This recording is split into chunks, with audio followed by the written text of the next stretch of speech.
अस्सलाम वालेकुम, मैं हूं इकराम और आप देख रहे हैं मेरे यूट्यूब चैनल एग्रो डेरी। जी, तो अगर मैं आपसे सवाल करूं कि सब्जियों में वो कौन सी सब्जी है जो सबसे कम वक्त में तैयार हो जाती है, यकीनन आपको इस सवाल का जवाब नहीं आता होगा। अगर नहीं आता तो मैं आपको बता देता हूं। उस सब्जी का नाम है जी कुल्फ़ा। जी, ये पत्तों वाली सब्जियों में इसका शुमार होता है। सलाद के तौर पर भी इस्तेमाल हो सकती है और इसके अलावा इसका सालन जिस तरह पालक बनाई जाती है उसी तरह इसको इस्तेमाल में लाया जाता है।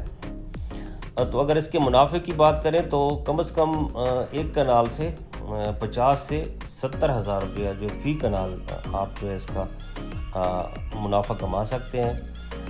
तो ये अर्निंग के हिसाब से बहुत अच्छी जो है फसल है। और ये जो इसका टाइम है, यानी कि ये जो तैयार होती है जिस टाइम में, वो टाइम है जिसका तकरीबन 25 से 30 दिन के अंदर जो है ये बिल्कुल तैयार हो जाती है। इसका अगर वक्त काश्त का अगर आप मुझसे पूछें तो ये 1 मार्च से लेकर जून तक जो है ये इसको काश्त किया जा सकता है। अब आते हैं इसकी ज़मीन की तैयारी की तरफ। देखें, ज़मीन जो है वो इसके लिए अच्छी तरह जो है उसको आपने भुरभुरा करना पड़ेगा। यानी पहले आप 2-3 हल जो है वो चला के फिर उसके बाद रूटावेटर ज़रूर चलाएं और ज़मीन को अच्छी तरह जो है वो सूखने के लिए तकरीबन 1 हफ्ते के लिए छोड़ दें। और इसके बाद जब आप रूटावेट कर लेंगे तो इसको जो है वो फ्लैट क्यारियों में जो है वो आपने इसकी क्यारियाँ बना लेनी हैं अपनी सहूलत के मुताबिक। अगर खादों की बात की जाए तो बिल्कुल जो है ये सब्ज़ी जो है बिल्कुल ना कोई कुदरती खाद ना कोई केमिकल खाद की इसको ज़रूरत होती है। तो सादा सी ज़मीन तैयार करके इसको उसके ऊपर जो है वो आपने काश्त कर देना है। जब इसके बाद इसका और आपने एक ख्याल जो है ना इसको काश्त करते वक्त जो है वो आपने रखना है, और वो चीज़ है कि इसको आपने 2-3 या 4 दिन के वक्त के बाद जो है इसकी काश्त करनी है स्टेप बाय स्टेप, ताकि इसकी कटाई जो है वो एक दफ़ा ना आ जाए, क्योंकि 35 से 40 दिन के बाद जो है इसकी क्वालिटी जो है ना वो ख़राब होना शुरू हो जाती है। अगर यकदम इस फसल को तैयार कर लिया जाए तो इसके अंदर जो है इसके ख़राब होने के चांसेस होते हैं। जी, तो ये इसका बीज है।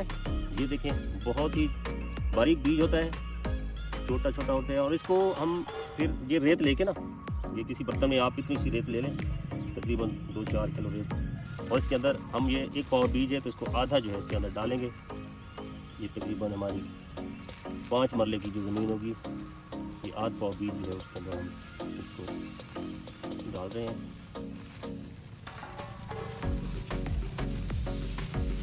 अब हम इसको ना मिक्स कर देंगे हाथों से अच्छी तरह रेत के अंदर।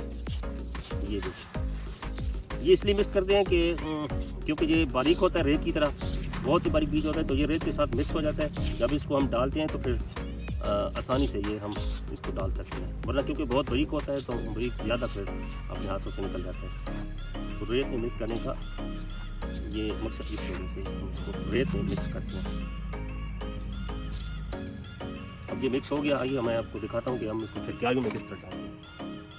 ये इस तरह हम इसको फिर डालते हैं।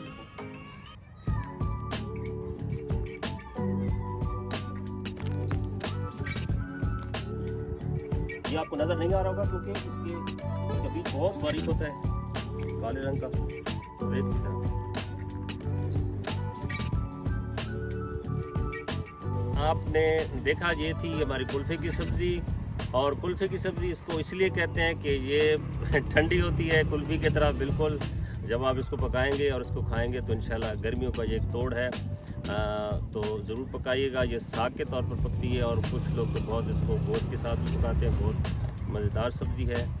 तो ये था इसके काश्त करने का तरीका जो आपने देखा। अगर वीडियो पसंद आई हो तो लाइक कीजिएगा और सब्सक्राइब कीजिएगा हमारे चैनल्स को, और शेयर भी कीजिएगा, हमारी हौसला अफजाई होती है। दुआओं में याद रखिएगा। अल्लाह हाफ़िज़।